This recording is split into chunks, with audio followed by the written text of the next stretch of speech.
I'm Ria Bia. I'm Ranella. And I'm Dandada. And this is I Survived 2020, a podcast And lifestyle brand. dedicated to shining a light on stories of opportunity born out of adversity. Recorded live at My Pod Studio in Pasadena, California.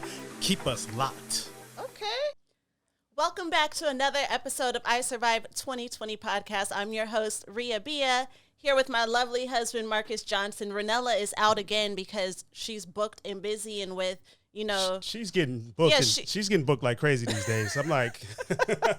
I'm happy for her, but, you know, with the world opening back up and this vaccine is being heavily distributed, you know, I ain't mad at her. I'm not mad because I get to, again, move from the couch, the sidekick couch, to the main desk with the beautiful Ria Bia. So I'm just happy to be here. So, Ranella, we miss you, but I'm taking over today.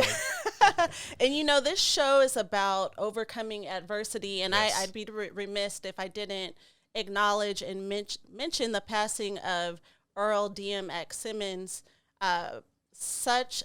He's made such a huge impact in the world of music and in the hip-hop community, and just somebody who constantly fought adversity and overcame adversity. And, you know, it's such a sad loss to the hip hop world. And he was such a legend. I'm watching all these, you know, photos come through social media and the tributes. And one that really stood out to me was Nas, who said, you know, this is God's poet. And that's how I've always looked at DMX, is just so poetic, so spiritual, just somebody who meant a lot to the world of music. Yeah, I mean, when you talk about perseverance and overcoming adversity, he was like, you know, he overcame so much, and he was such a inspiration and an example from, you know, starting from the bottom and making his way up. And you know, he's gonna be missed.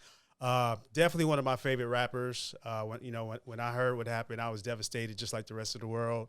But he will leave behind a legacy that everyone will always remember. So rest in peace, Darkman X, DMX. We're going to miss you, bro.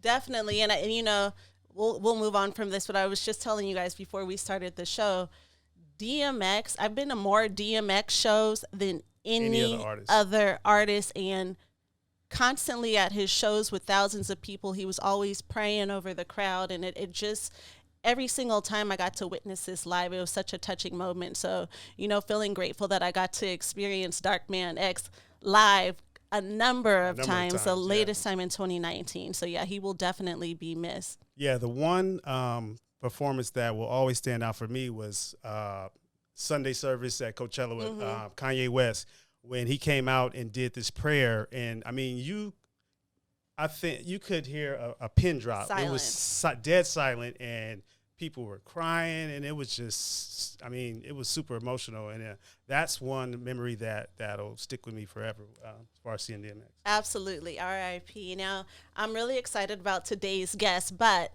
because you have a close and personal relationship with this individual, and it's somebody you essentially grew up with, I'm going to allow you to do your host thing and introduce our guest. I'm super excited about our guest today. Like Ria said, me and Nile, we go way back. I'm talking about way back. I don't want to give away our age, but we go way back to high school, you know. So it's just been amazing to watch this guy go from, you know, the guy you know in high school to, you know, doing all these huge monumental projects. I'm not going to say no more. We got Nile Evans in the building. Hey! TV writer, producer, executive producer, showrunner. Everything. Welcome to I Survived 2020 podcast, bro. Yo, I'm happy to be here. It's been a long time coming. Yes. We talk about full circle moments a lot. It seems to be a big theme of this show, because we usually have, you know, friends. You know, we like to, we want this podcast to be a family and friend type of vibe. So to have you here and, you know, talk about your journey for over the last few years, it's an honor to have you here. Yeah, man. Thank you for having me. This I Survived 2020 just sounds like fun. I was like, I gotta see what this is about. So, so let's go back. Like, so we met in high school in the Bay Area in Berkeley High School. Shout out to Berkeley High School. Be high in the building. That's right. Yeah. Tell us. So you're not originally from the Bay Area. You started off in LA, right? Yeah, I was born here. I was born and raised in LA, and you know, in the '80s when, you know, Colors was big, and you know, gang violence was at its peak, and we lived in South Central. And my cousin Kieran, who went to St. Mary's, he he came down and was like, "Yo, it's rough down here. You should come spend the rest of the summer in Berkeley." And I was like, "Cool." So I spent the rest of the summer in Berkeley, and I was just like, "Yo, it's so chill here. Like, no one's getting killed like every week." Wow. So we thought, and it was another world. And I was like, and so I talked to my aunt, and she was like, "Let me talk to your mom and see if, you know, maybe you can come up here and go to school." And so they worked it out, and I was able to live with my cousin for a while. And then, you know, she eventually moved up to Berkeley, and it was a crazy time at Berkeley High. And then it was definitely fun times at Berkeley High, you know, like fun times. Open campus, right? You know, in visiting the Bay with Marcus, I always kind of trip out about where Berkeley High is located and just like everything that's surrounding it. And I'm always like, how did you stay focused being in school with, like, you had the record store here, there's like all types of food spots and movie theaters. Yeah, there's like so many different things around Cal. Cal Berkeley was right. You're right there, like on Cal Berkeley's campus, pretty much. Yeah, pretty much. So yeah, we spent a lot of time off campus. Plenty of time off campus, especially when we should have been on campus.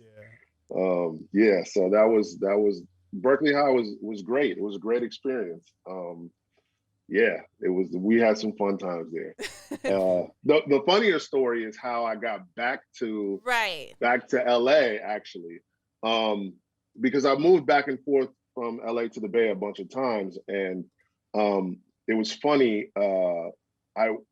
When Boys in the Hood came out, I remember me and John, I think, had cut school, and we went to see Boys in the Hood, and Boys in the Hood premiered, and I wasn't going to school. I just wasn't going to school. Like my 9th and 10th grade year, I was just like, it's open campus. Like, what are we doing? Why would I be there when they got all this other stuff going on around the campus? Yeah, you know, and I was like, why am I going to be here? And so, you know, and then once you start cutting school, it's a slippery slope. You go, oh, well, I missed this 3 days. I might as well miss the whole week. And so I remember I saw Boys in the Hood, and my mother went and saw Boys in the Hood that same night, actually.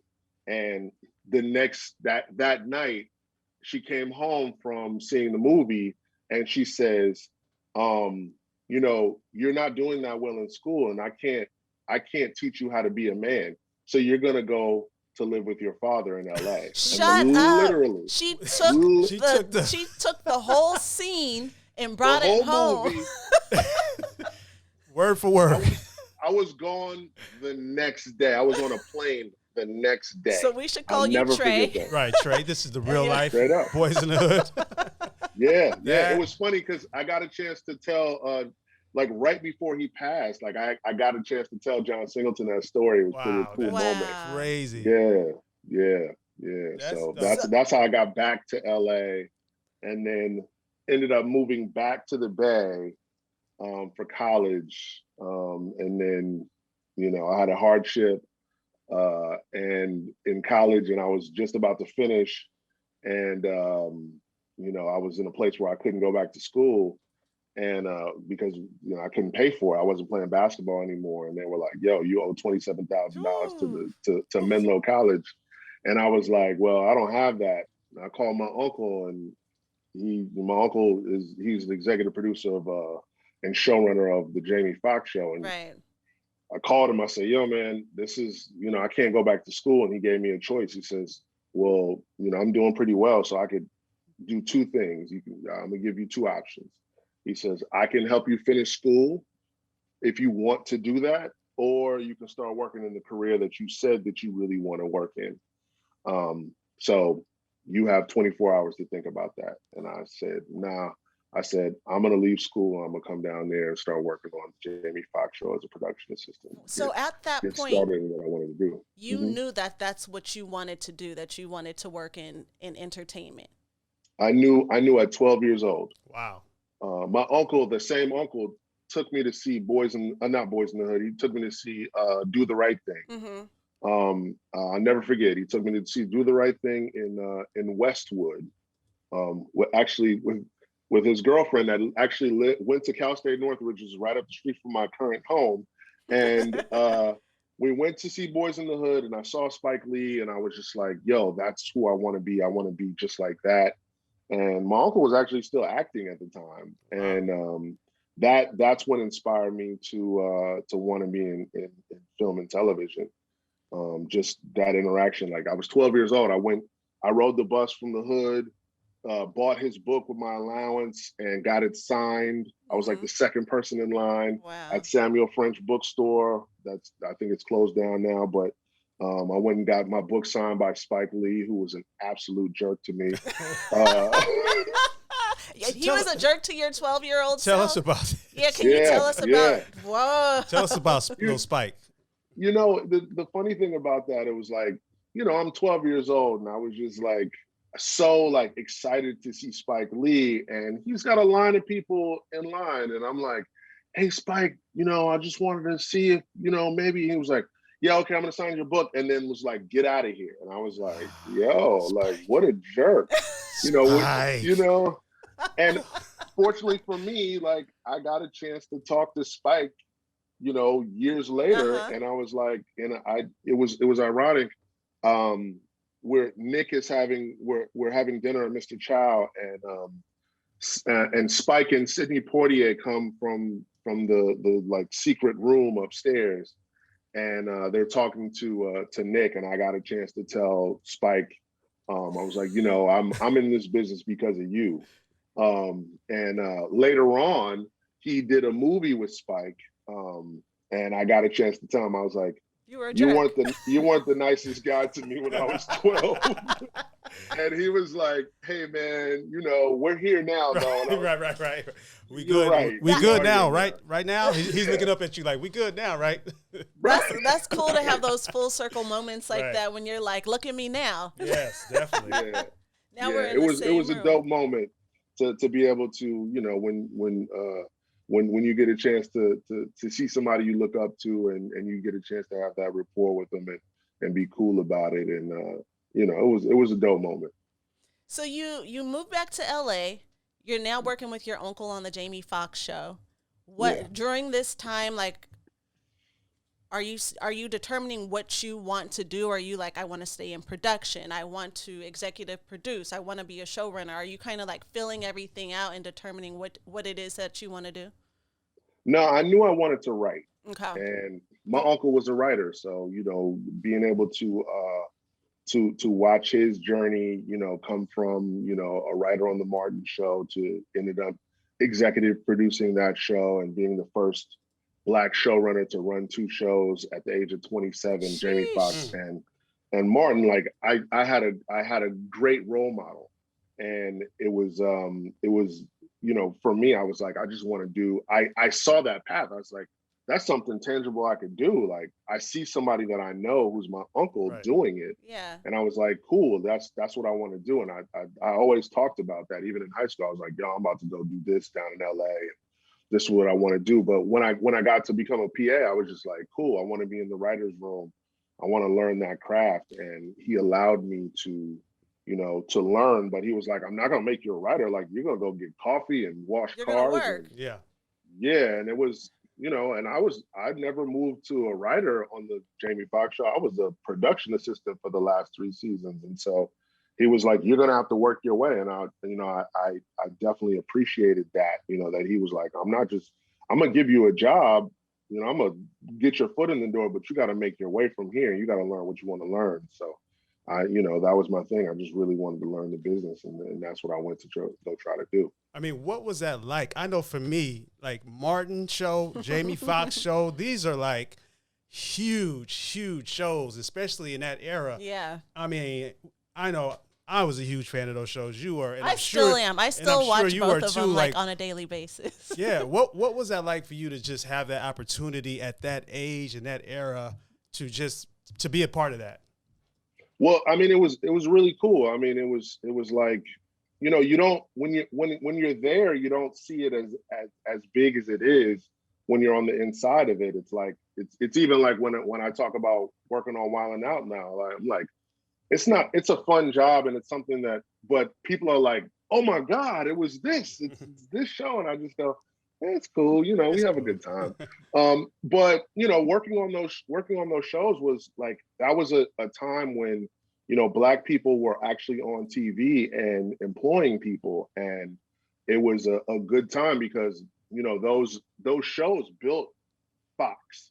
They built those networks, you know, and we had a lot of Black programming on, and that's how networks essentially build their customer bases. Right. They put Black shows on and then they let them go, and then they, you know, it turns into Dawson's Creek and 1 hour dramas once they get the viewer. But it was a dope time just working, you know, with people like Jamie Foxx, like Oscar winner, you know, Grammy winner. Like, he's just such a brilliant guy, you know, and just being able to see, you know, all that talent that came through there was actually, it was surreal. It was like, it's like living your dream. And you know, I was fortunate enough to live my dream through that, and I'm living my dream now. So it's kind of cool. So it seems like when you first entered as a PA on Jamie Foxx, you were always kind of working with comedians and comics, and then fast forward to Wild 'N Out now, which is like sketch comedy, improv, all that. Did you know entering this that you wanted to kind of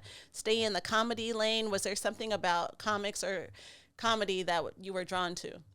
Yeah, comedy was, I mean, you know, I'm not a drama guy. Like, I couldn't see myself sitting in a room thinking of dramatic stuff to write.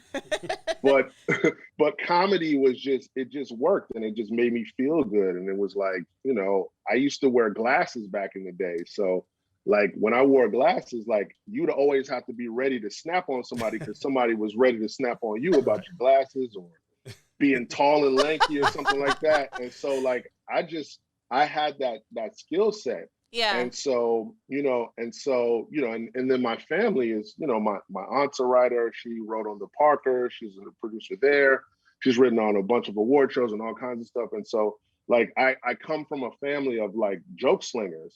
And so you had to have thick skin. You have to. So, you know, coming and living around that, it was like comedy was definitely the thing that I knew I could do. And I understood the format. I know how, you know, a joke works and how it doesn't work. And, you know, I never wanted to be a comedian, one, because I was too tall, but two, I always felt like being a comic was a gateway to wanting to be famous. Right. And I never wanted to be famous. I just wanted to write and give people the gift of laughter. So you're really like the ghost writer. Yeah, you know, you write for people, and you know, it's you're the unsung hero a lot of the time. You know, you get a good check sometimes, but you know, sometimes people will say stuff and you're like, yo, that really wasn't them, that was me. But you know, it's part of the game. It's like you don't necessarily need that. Just give me for me, I was like, just give me the check. I'm cool with it. You know, it's funny. Yeah. I asked Marcus, like, prior to today, I was like, was he like one of those people in high school that would just like be bagging on folks and always had jokes, just because I know that you write comedy? And it's like, I always envision somebody like that just on at all times. But what I read about you was that, and this is from some of your colleagues at Wild 'N Out, they're like, he's the one person who could make a joke and like have a straight face. Like, you know, a lot of comedians, you see them on stage, they have a joke and they are laughing along with everybody else. They're like, nah, Nile has like a straight face. Yeah, he's always been kind of a serious dude, but with a unique sense of humor. But when you meet him, he definitely, you know, he comes across as kind of a laid back, kind of mellow kind of guy, but he's hilarious. Like once you get to talk. Yeah, I'm 6'6", so I could never be like Kevin Hart, like jumping around everywhere. You know what I mean? Like, that's intimidating to people. So like my humor is oftentimes like sarcasm and just like right? You know, like it's. You know, like, when you just said that, you get the point. You know, so. I just pictured. You know, when you're driving down the street and you see like those people going to it. That's what he would look like if he was dancing around like Kevin Hart. Yeah, see, Kev can be big and be little. At the same time. Yeah. I can't do that. Yeah. He's not. He's not a loud type of guy at all. Nah. I'm the Sly Fox of comedy. I just kind of come in and I'm like, boop, there you go. Take that joke. You know. So you've been a part of all these amazing projects with Bentley Evans, your uncle. How did you link up with Nick? Like, how was that introduction? How did that happen? So that's another dope story. So it's like, so Bentley had a deal at Warner Brothers that gave him 6 episodes of whatever he wanted to do. And ironically, Will Smith calls him and it says, hey man, I know you have this 6-episode deal. I have this kid, he's about 16 years old. He's just like me. He's like, yo, you gotta, let's partner up and do this show with this kid, Nick Cannon. And so, we ended up meeting Nick and I'm like 20 something at the time and Nick is like 16. Yeah, I think I'm like 20, 21, something like that.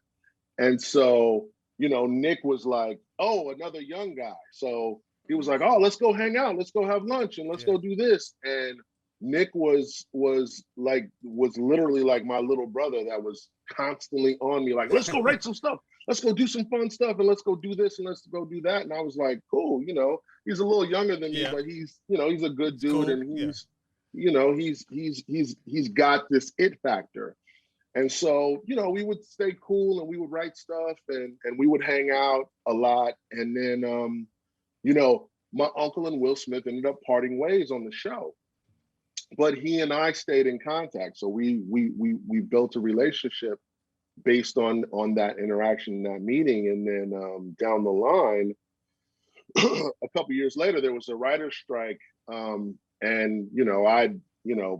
I'm out of TV for a little while. I'm doing little pilots and he calls me up and he's like, yo, man, I got a record deal and I need somebody to come on the road with me.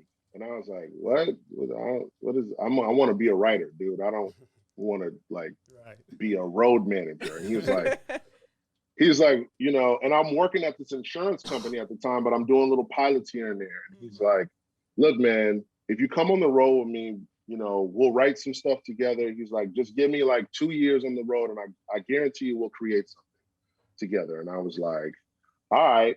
And ironically that week, at the end of the week, I got laid off.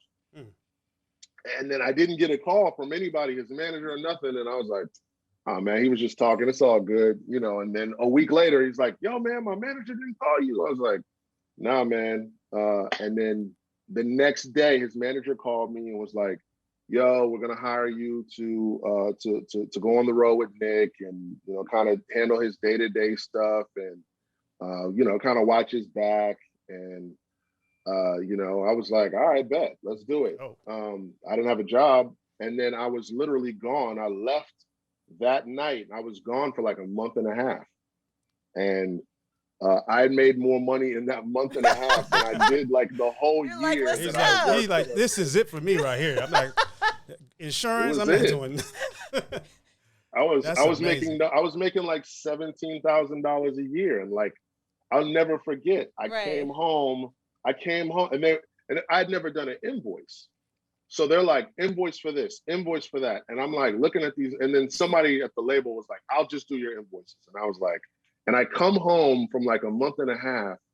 And then the next week I look at my mailbox and I got a check for like $35,000. And I was like, this can't be right. Like, there's no way I've done this. And, I ended up becoming Nick's stylist for a while. And that's what really put me over, because the stylist was charging $2,500 every time he did TRL.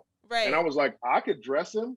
And they started running me that bread. And I was like, yo, this is okay. You're like, I'm caking up. Dollars get paid? Like, let me write that. No, yeah, like you got to think at being that young in your 20s and then you're bringing home that kind of money. So you felt like you were on.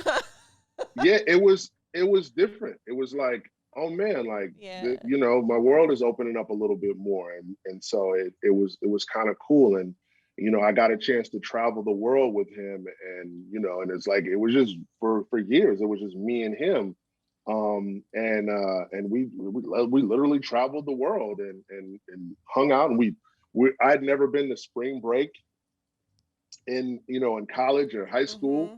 You know, I used to watch white people on MTV going to spring break, and I was like, this is amazing. We went to 3 spring breaks in one summer, and I was like, wow, this is amazing. And it's not like I'm just at spring break. I'm there with my celebrity friends. Right. So now had this huge movie that just came out that right. everyone's like, oh my God, is that how you guys came up with the name Wildin' Out? Because I'm from sure those you guys spring break experiences, huh? Pretty much. But it was literally like every day was spring break back then for us. And it was like, oh, what are we going to do? Oh, we're going to be at Grammys this week. We're going to be here this week. Oh, we got to go to Miami for a photo shoot. And it was just like, it was a dream come true of travel and experience. And at the same time, you were making money. And it was just like, wow, this is amazing. You know, and it was a great opportunity for me. So Nick has a pop and music career. Drumline has come out. You guys have at this point established this brotherhood and have this trust amongst each other. You're traveling the world. You know, he's popping. After Drumline came out, Nick Cannon was like the biggest thing walking. Yeah. And that's another one of your favorite movies. Yeah, too, that's another one of my movies that I probably watch like 20 times a year because I went to a HBCU, so I always connected with my HBCU experience. And I also feel like Beyonce, like when she came out with came to Coachella and did Beachella and had the whole HBCU experience. Yeah. I tell people who had never seen anything like that before, I'm like, go watch Drumline.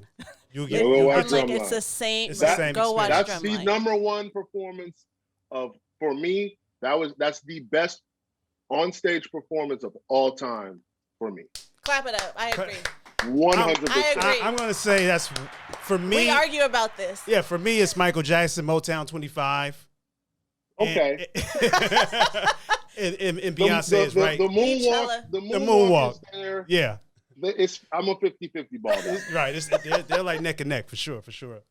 So at this time, Nick is popping. Where does Wildin' Out come into play? Because Wildin' Out has just entered its 16th season? 16 seasons. Yeah, we're going into season 16.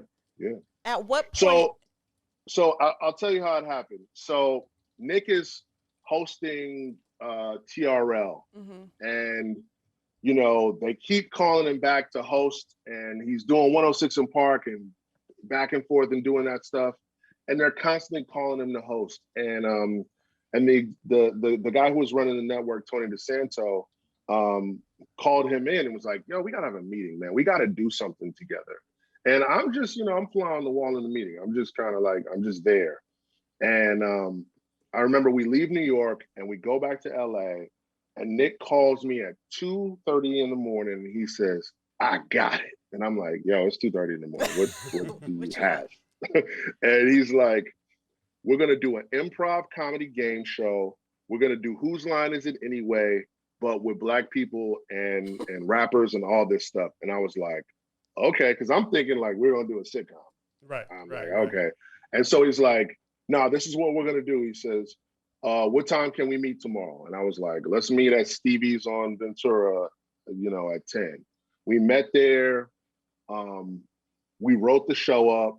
And, called a couple of people in the industry to help out and to kind of put it on its feet. And then we went to the Comedy Union and we shot it. He was like, I'm taking my own money. We're going to shoot this thing ourselves. And I was like, okay, Master P, let's go get it, And so he put his money where his mouth was. He took that money. We went to the little small Comedy Union, shot this pilot. Kevin Hart was a cast member. I read that He's Kevin Hart and member. Cat Williams got their start from Wildin' Out. So many comics and actors got their start from this show. It's just crazy when you go back and you look at the old episodes and you go, it's a modern day In Living Color. Yeah. For sure. Yeah, you know, and that's what Nick created that platform for. He was like, I got all these friends that are comedians and they don't really have a platform. The Living Color is gone and there's no platform for young Black comics to excel and succeed.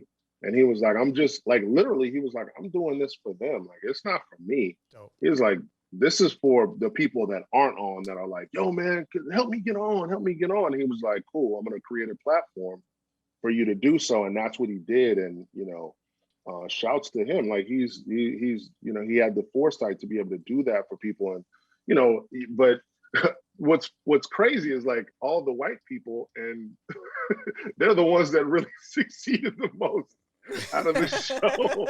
Like SNL came and got like Mikey Day. That's what I'm saying. Like Davidson, a lot of people were discovered from that show. It's just amazing. And like you said, a lot of people benefited from Nick's idea. So that's But then you got you know 85 South and DC Young Fly, and you have Randall Park, who's on, you know, who's huge right now, and he's got an NBC show, like so, or it's ABC, one of those big networks. But you know, a lot of people came out of that show, and you know, it's really a dope springboard for young talent. Most definitely. So 15 seasons, amazing seasons. You know, the show is ratings are out the wall, and 2020 comes around. Whoo. A lot going on in 2020. You know, we're seeing all these racial injustices, unarmed Black people getting killed for the, you know, I mean, and not that this started in 2020, but I think you know, this is all ongoing. This, you know, I mean, we can go on and on, but 2020 comes, we see Breonna Taylor, we see Ahmaud Arbery, George Floyd, and the conversation becomes a wide open conversation that nobody can ignore these things that are going on now. So Nick has a podcast, and he's in his podcast, he's very open about, you know, how he feels about different topics.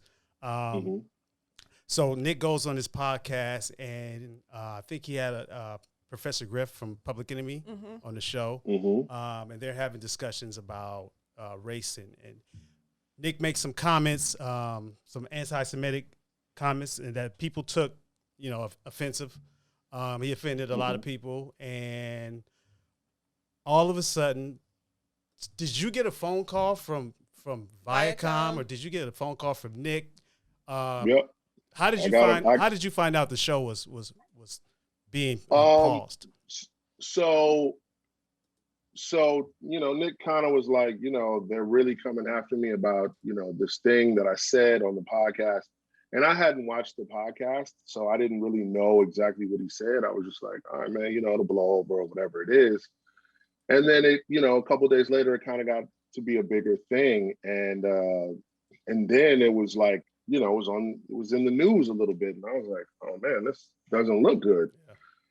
Yeah. And literally, I went out to have lunch, and I came back to the office. I pulled in, and an executive from Viacom called me and said, you know, in tears, and was like, you know, the network is severing ties with Nick.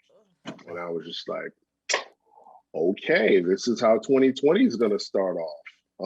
And you know, it was a surreal moment. It was just like, oh man, like, you know, every season you know, unless you have a guaranteed season, you kind of go like, all right, well, they may cancel it, they may bring it back, but it was doing so well. And then for this to happen it was a huge blow. It was just like, yo, like, why are they doing this? And you know, we had a lot of questions that, you know, to me, some are still unanswered.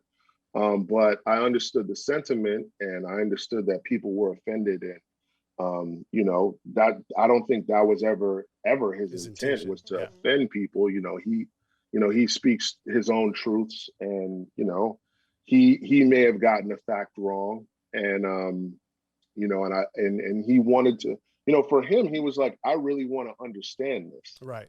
And that's what I think was the redeeming factor in all of this, you know, coming back, is he really wanted to dig in and find out what was going on with what he said and understand why, you know, people felt a certain way. And he really went deep into the Jewish community. And they, you know, he got a lot of backlash, but he, you know, he was also really embraced by the fact that he wanted to find out and he wanted to understand the culture a little bit more. And he went in and really, you know, immersed himself in understanding why, you know, what he said wasn't, you know, in line with something that would be, you know, favorable for the Jewish community. And so he really went and did the work. And you know, I'm extremely proud of him for that, whether, you know, they were to bring the show back or not. You know, I just thought that it was, you know, I'm going to always stand by Nick no matter what. You know, even if he's wrong, I'm going to stand by him. But, you know, I really thought that it was a really good thing for him to really go in and understand and learn and understand another perspective that he didn't really understand. Yeah, he used that as a teachable moment.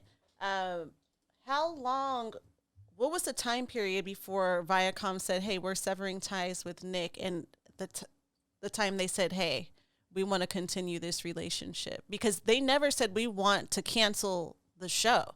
It was more so like we don't want him to be a part of it anymore, correct? Well, the show is called, if you read the lower third, it says Nick Cannon's Wild and Out. Yeah. It don't happen without Nick. Right. So there was not going to be a Wild and Out without Nick Cannon. So unless he was the one to hand the torch off to someone else. So that wasn't going to happen. And Gotcha. I was like, yo, that it's gone. You know, we had a great run.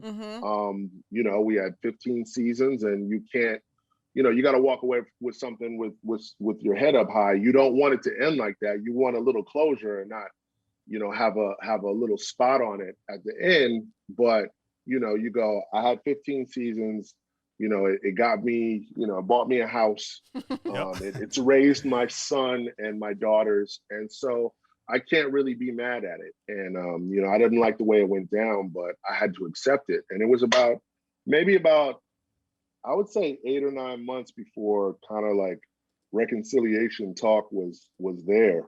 But I was looking at the network and I was going, yo, they're playing a lot of ridiculousness. Like, y'all might, they took it off every station. I was like, you guys might want to bring this back. But I was like, you know what I could appreciate is during that time, you know, you would hear all these rumors on the blogs and on social media about this comedian is now going to be the host of Wild and Out. And then, you know, pretty much the whole cast came out and said, hey, there's no Wild and Out without Nick. So you could squash all these rumors right now. I'm not going to be the new host. If he's not a part of it, then nobody's going to be a part of it. Yeah, we're not going to do, there is no Wild and Out without Nick Cannon. And I don't think anyone would sign on to do that, and nor would anyone watch because of how it went down, you know what I mean? Right. It didn't leave us with a good taste in our mouth. And it, you know, really was, you know, it really, cancel culture is real. And it is real. You know, you kind of don't want to be canceled by something that you misspoke on, right? And, you know, or you didn't have any intent. It's one thing if you're just being overtly racist, but if you're saying something that you think is a factual truth and then someone corrects you, then that's just a mistake. That's right. And people shouldn't be held to accountable for that. You know, they should also find out why, you know, they hurt somebody, and why they shouldn't do that anymore. And I think that everyone learned a big lesson in that. And the things that you have to manage the things that you say, especially to the public, because now everyone has an opinion. When we started Wilding Out, there was no social media. Right. There was no Twitter. There was no Facebook. We didn't have any of that. So, you know, I think YouTube was just born. And I remember I was like, oh, wow, they're doing our games in other states and cities. And I was like, wow, that's cool. But, you know, like now everyone has an opinion and everyone has a voice. And you have a podcast and you know what I mean? And we're talking about this and it gets broadcast. So there's a lot of eyes and ears and everyone has an opinion. So these opinions come and they can bite you in the ass sometimes. So now, on top of you being a writer, producer, showrunner, I know, during the pandemic, a lot of people went out and bought guns, right? Yes. You have always been into. First of all, you're a trainer. You do firearm training, right? How did you get into that? So, the first time I have 5-year-old girls. And when my girls were born, this wave of like, you need to know how to protect came over me. Like, not when I had my son, but when I had my girls, it was like, yo, you need to be able to protect them. And so I took a firearms class. And when I took the class, I was like, oh, this is pretty fun, and it's a good, it's a good way of, releasing tension, and, you go out and shoot, and it's something different. And so I kind of got into it, and, I bought a gun and went out to the range and started doing, clay shooting and different applications and stuff like that. And so, it just, and then the pandemic hits and everyone's scared. And then when the black person who has a gun or can shoot, everyone gravitates to you and says, yo, man, I need to know how to shoot. So I was like, all right, man, well, let's go to the range. So I would take a few people to the range, and then I was like, now it's turning into a class. Right. So, I tried to sign up for, but he was booked. He's booked and busy like Arvinella. No, because seriously, when the pandemic hit, I think people didn't know what was next. Like there was no food. You could barely get toilet tissue. Toilet paper, I'm like, if somebody gonna come to my house and think they gonna steal my toilet tissue, they gotta know. So I went out. I went out and got my license and my permit and purchased a firearm. And I think I contacted Nile, to get some advice on, where should I go, what range should I go to, what should I buy, because he's an expert. It was scary. It was scary out here, and there were a lot of unknowns. When you go into a grocery store and all the food is gone, you go, all right, well, what if something else happens? Like, I need to be able to protect myself against, one, looting, two, just my own personal, because you think you're going to be able to call the police in a situation when, if let's just say there's an earthquake or a natural disaster, the police are going home to protect their families. And then if people are like, if resources get bad, as toilet paper did, people are going to be like, yo, I need that water. I need to feed my family. Yeah. Right. And so you got to protect yourself against that. And you are your first line of defense. You can't worry about the police and wait on them.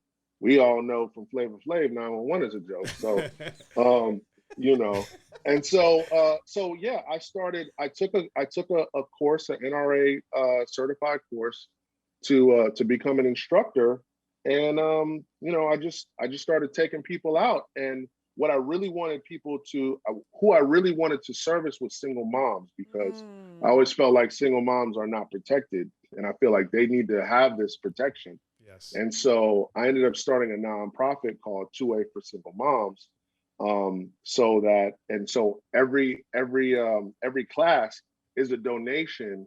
And once a month, I would take 2 to 3 single moms, and then I would give them free training. Nice. And, with the price of, ammunition is high. It's $40 a bag, and then free rental, targets, and entrance and so I would just take care of the whole thing. And, and it was really just more for me, a give back, for people that just needed to know how to protect themselves. And, it's pretty fun. And I taught probably over, 150 classes. Wow. And and so I got a lot of people their firearm safety certificates, and taught them how to shoot, and helped them, find a gun and get the proper gun. And so, and I think that everyone should feel protected in America, especially when, you have the right to own a gun. I agree. Wow. So are you still teaching that class? And if so, how do people sign up? Well, once the COVID hit really, really hard, like when things really started shutting down, I was like, I can't keep doing these classes, and have people come to my backyard and learn how to shoot. I was like, it's getting a little dangerous. And so I stopped everything, and I was like, when the herd immunity comes by, hopefully June, then I'll probably open back up. But, it was really a thing to do when I didn't really have much to do. I was writing I'm working on a book and I'm writing on, I'm writing little things, but I'm not going into an office every day. So I was like, cool. And everybody else is off work. So I was like, let's go shoot. So it was kind of a thing that I did in my spare time that turned into like a full-time job. Nice. And, I had to stop it because, after the second person that was like, hey, I got COVID, I gotta, I gotta reschedule. Nah, you need to stay home. We gotta chill out on this. But it seems like you've always been able to keep busy, because I saw that you also like to cook too, and you produce a smoke show where you're smoking meat, right? Tell us about. Yeah, I'm a smoke producer. Smoke producer, and I love that name too, smoke producer. It's just an IG thing, really. I ironically over the COVID, I ended up buying a house, and it was the first time I had a backyard, and so I was like, oh man, I gotta get a grill. Like that's every man's dream. I think we did the same. We had the same quarantine routine. We bought a grill, a firearm. There you go. And that was the pandemic. That was the man thing to do. Yeah, and so I bought this smoker, and I got a real interesting story about how all of this came about. So I buy this smoker, and I start smoking meats. It's fun, I'm doing briskets and all kinds of stuff. I start posting online. It's, people like it, and they're like, oh, that's kind of cool. And I kind of, YouTube's taught myself this, and so I went to the company that, when the George Floyd thing happened, I was, I'm looking for the companies that put up the black box on their Instagram. And the company that I bought the grill from didn't have a black box up. And I was like, wow. And so I went to their competitor, which is the big company, Traeger. And I was looking like, I know their customer base is very conservative, we'll say. Mm-hmm. And so I went to Traeger's site, and they had a black box up. Now, the comments underneath the black box were very, very. I can imagine. The Klan posted all of the comments. Yeah. And so keyboard gangsters. So I DM'd Traeger just as a thank you. I was like, that was very brave of you guys to put this up. I know this may fall on deaf ears, but as a black man, I feel like I bought the wrong smoker. And I said, I wish I could trade mine in and get one of yours. And I just made a joke like, oh, if you ever had a buyback program, I would do it, whatever, right? So maybe a week later, I get a DM back from Traeger, and they're like, hey man, we're looking at what you do online, and we're not all the way there yet with our social justice reform issues and stuff like that. But we are making an effort, and what we would like to do is make you a Traeger ambassador. And so I was like, what does that mean? I was like, I got to smoke meat and say Traeger? Well, I don't know. So they were like, no, we're going to send you, they said, I know you have, a smoker already, but, and you can do whatever you want with that smoker, but we're going to send you a brand new smoker. What? And they sent me a brand new, like, $2,000 smoker. Wow. And they sent me everything that went with it, like pellets and everything. And the lady that reached out was really, really sweet, and she was like, if there's anything I can do to help, all we ask in return is just tag us once a year in a post. Now, and I was like, I can do that. I was like, yo, my whole page is dedicated to you guys, like.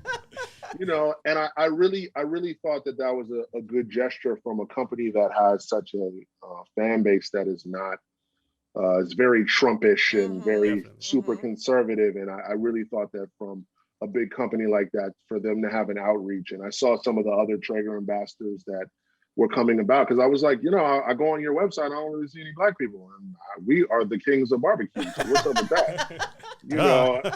And so they were really, really cool about that, and very open to listening to what I had to say, and they were just like, yeah, man, we love to have you on board, and we really thank you for and hopefully if any kind of injustice comes about, we can really be in the front of it and really make a stand. So I was really appreciative to Traeger for that. So we want to know, when's the barbecue?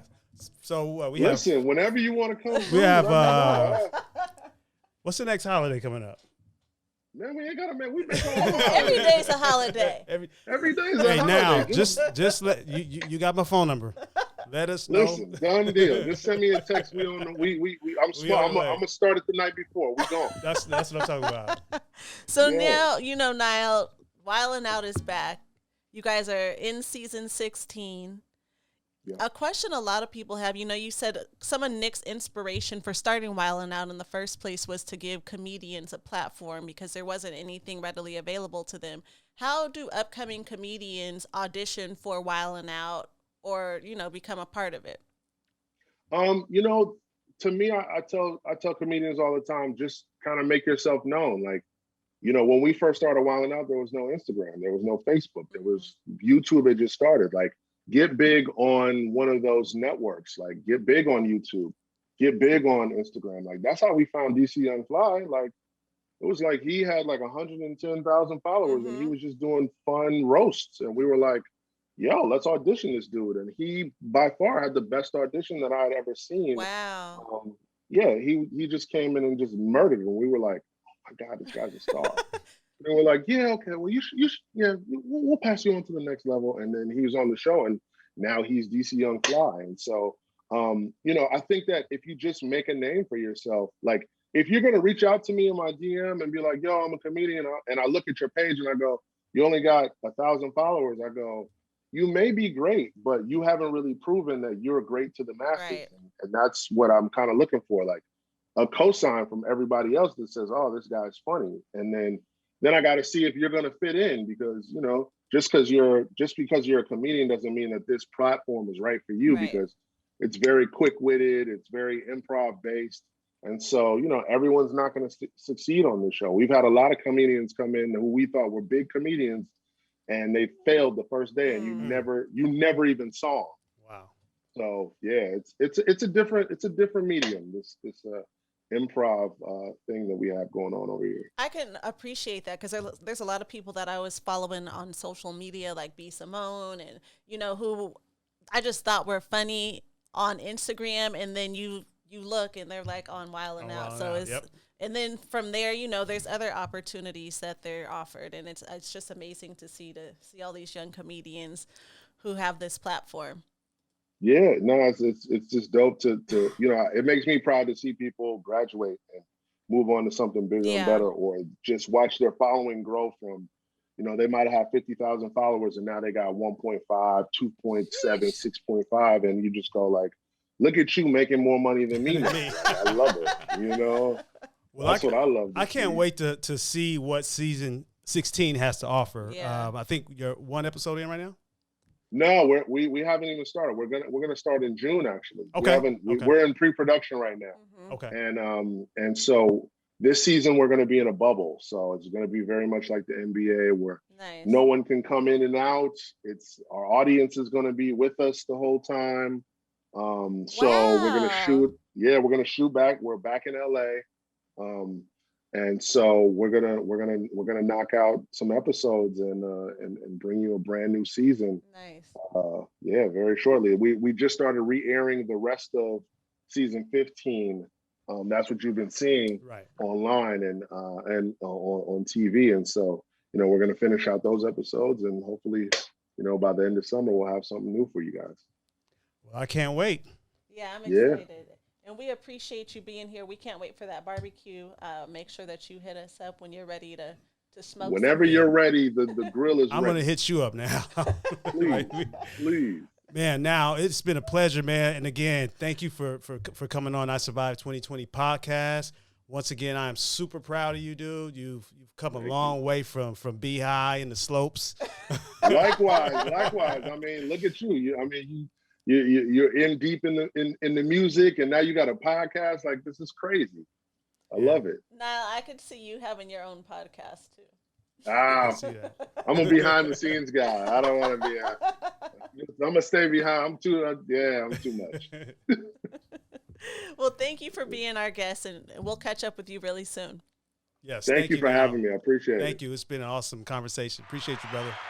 All right.